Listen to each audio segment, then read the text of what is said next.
One of our major events when I was in the seminary in Rome was called the Rector's Dinner.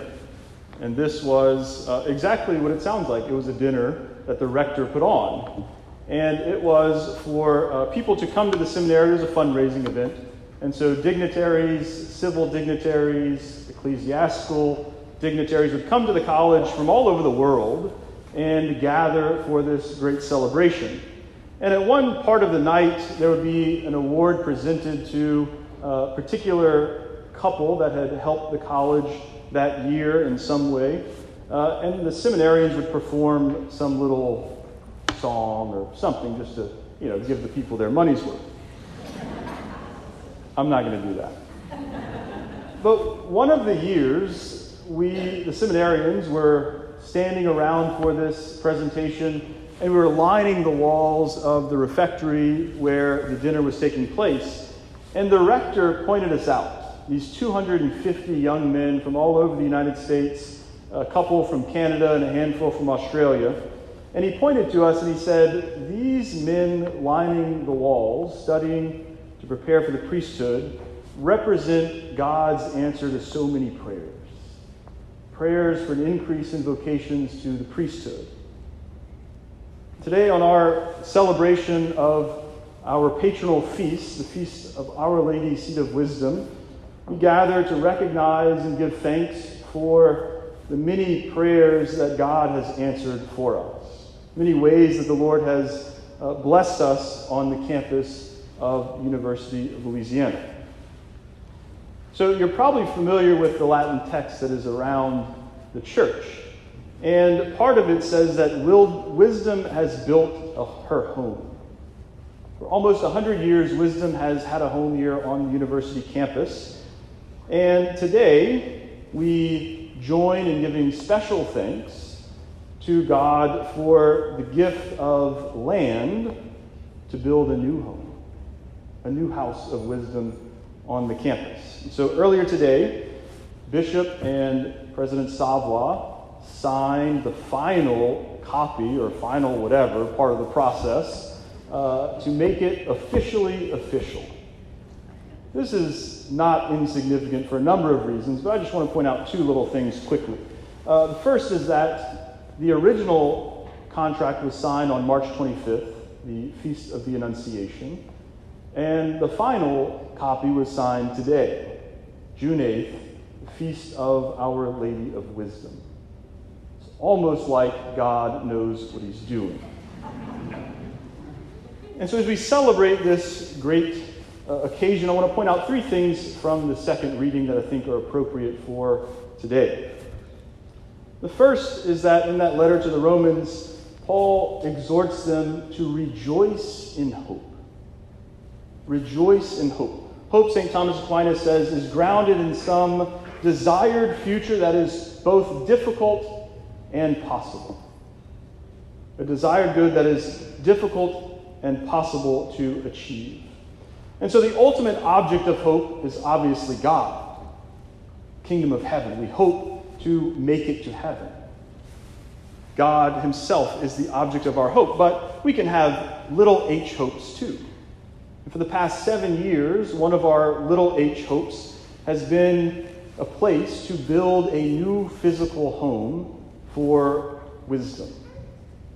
We've experienced great successes and accomplishments over those, more than 7 years, maybe 10 or 12 or 15, or maybe even more than that. But we've made great accomplishments towards that good, that goal.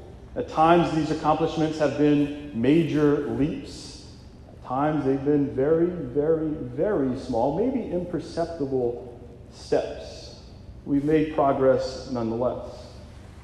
And so we've made progress to this little goal of a new home for wisdom, always with eyes set on the final goal of heaven. Right? To give ourselves a place where we can better fulfill our mission to proclaim the kingdom of God on the UL campus. And when we've made these steps in progress, we have indeed rejoiced in hope. St. Paul also tells the Romans to endure in affliction. Endure in affliction. Father Sibley, you perhaps more than anyone else here, know the need to endure in affliction. You certainly know it much more than I do. Father has worked harder, not just at this particular thing, but at being a good holy priest than almost anyone I know. I say almost because I know Father Champagne. But other than that, you work harder than maybe anyone that I know at being a good shepherd of souls. So I'm incredibly grateful to you for your vision, for your initiative, and for your endurance through afflictions. I've been very big on doing Catholic things and doing them well. And I think that's important because not only by what we say from the pulpit, but most of all by what we do, we give an example to those we're called to lead. And so you, Father, and the many who have been involved in this have given us an example of how to live a Christian life. In life, we are going to come up against difficulties. We are going to have to persevere. We're going to have to endure through afflictions. And when we reach those difficulties, how are we going to react? Are we going to simply give up, or are we going to push forward knowing that God will bring about some good from it, trusting in his goodness? And so even when maybe at times we were tempted to give up, we regrouped, we recommitted, and we refocused our efforts. We endured through affliction. And lastly, most importantly, Paul commands the Romans to persevere in prayer. For almost a century, this place, this community has persevered in prayer.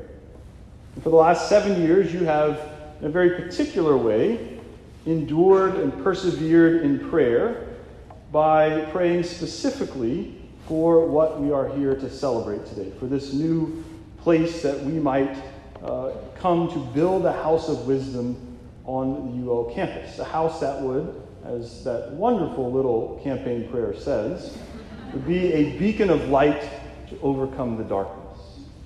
I'll fill you in on that little joke. So when I was here my first go-around, Father tasked me with writing a campaign prayer. And when we said it would be a campaign prayer for every generation, we didn't know we'd be praying it for several generations. But here we are.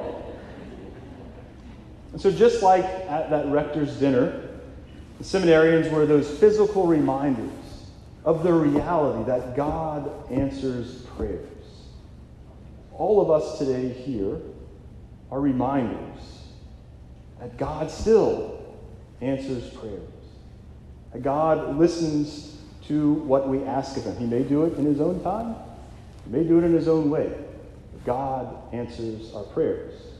And so we have something to be little p proud of, that we have, as a community, persevered in prayer, that God has heard and answered those prayers. We've prayed a long time that wisdom might build her home here on campus.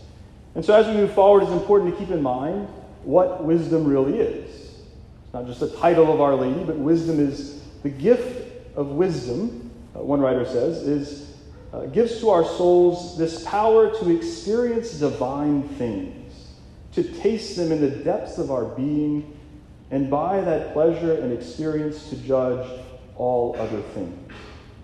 And so as we continue this celebration, as we push forward, we need to keep persevering in prayer, that this new house of wisdom will be a place where students can come to experience divine things, that they can taste them in the depths of their being, and having done that, that they can go out and live their lives and judge everything else based on that.